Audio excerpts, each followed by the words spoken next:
Bagus. Apakah keutamaan sholat wanita di rumah juga berlaku di tanah suci? Iya. Ini berlaku di mana saja, ya, baik di tanah suci maupun di tanah biasa. Bagaimana jika dia sholat di hotel? Lebih baik daripada sholat di Masjidil Haram.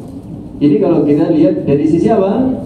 Dari sisi tempat. Apalagi mohon maaf, kadang-kadang di Masjidil Haram itu umpel-umpelan. Nah itu yang perlu diperhatikan. Apalagi memaksa diri harus di pelataran, kemudian gesek-gesek dengan lelaki, ini dosa gede ya. Untuk mencapai yang sunnah, tapi dia mengorbankan dirinya. Ini banyak orang nggak paham. Apalagi pengen nyium hajat aswad. Makanya orang haji itu ya harus paham. Meskipun kalau dia sholat di sana dia dapat ganjaran itu, iya. Sholat. Dan nanti ada perlu diperhatikan ibu-ibu, karena al-haram, tanah haram itu bukan hanya di Masjidil Haram, perlu diperhatikan. Tanah haram itu berlaku di seluruh kota Mekah yang masuk kategori haram.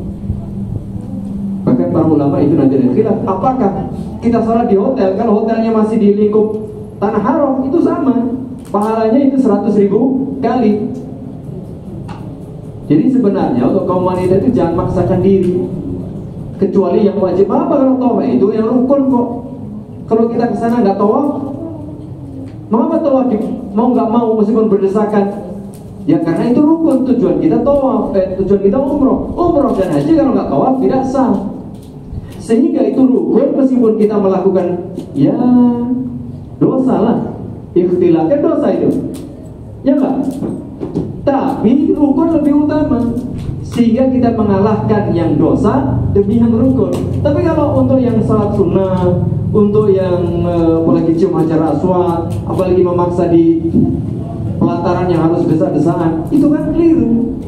Berarti dia mengutamakan yang mubah atau yang sunnah daripada yang haram, ini keliru. Jadi sebenarnya bagi kaum wanita itu untuk salat ya lebih baik salat di tempat masing-masing, atau kalau dia bisa keluar kemudian di belakang. Kan di pelataran itu masuk, di pelataran itu masuk ya. Bahkan di hotel aja dia masuk. Kalau pengen dia salat berjamaah di pelataran, ya dia datangnya terakhir, baliknya pertama. Jadi caranya begitu. Jadi yang betul itu datang terakhir, balik pertama. Demikian. Wallahu ta'ala a'lam bishawab. Sehingga sebenarnya kaum wanita itu lebih mudah. Adapun kalau urusan yang wajib atau yang rukun, maka ini urusan lain. Ya, urusan. Karena kalau zaman dahulu, pada zaman Nabi itu tawafnya nggak seperti sekarang ya.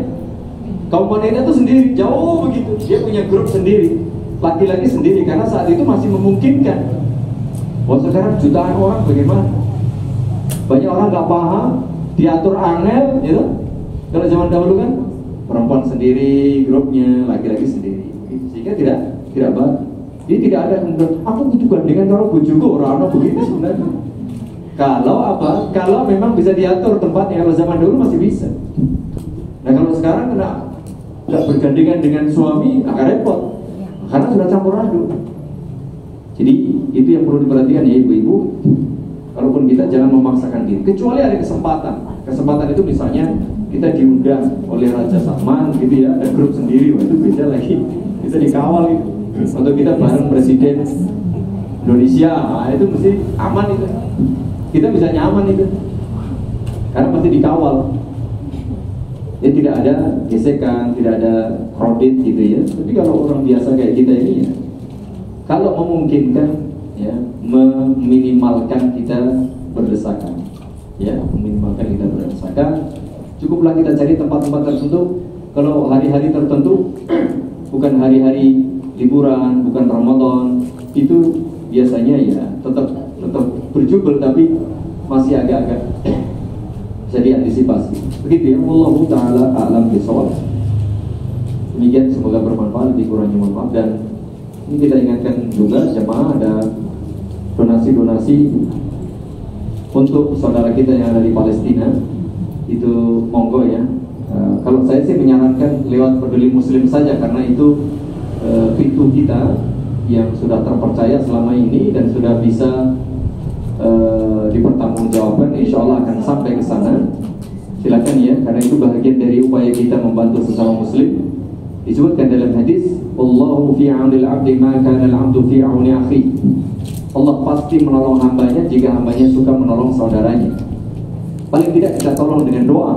Syukur-syukur dengan donasi tadi, tas 1.000, 2.000, jangan bicara banyak, tapi kalau dikumpulkan nanti jadi banyak. Silakan itu didonasi melalui Peduli Muslim atau masjid-masjid lain, tapi kalau saya menyarankan lewat Peduli Muslim supaya itu lebih amanah dan sudah terbukti begitu.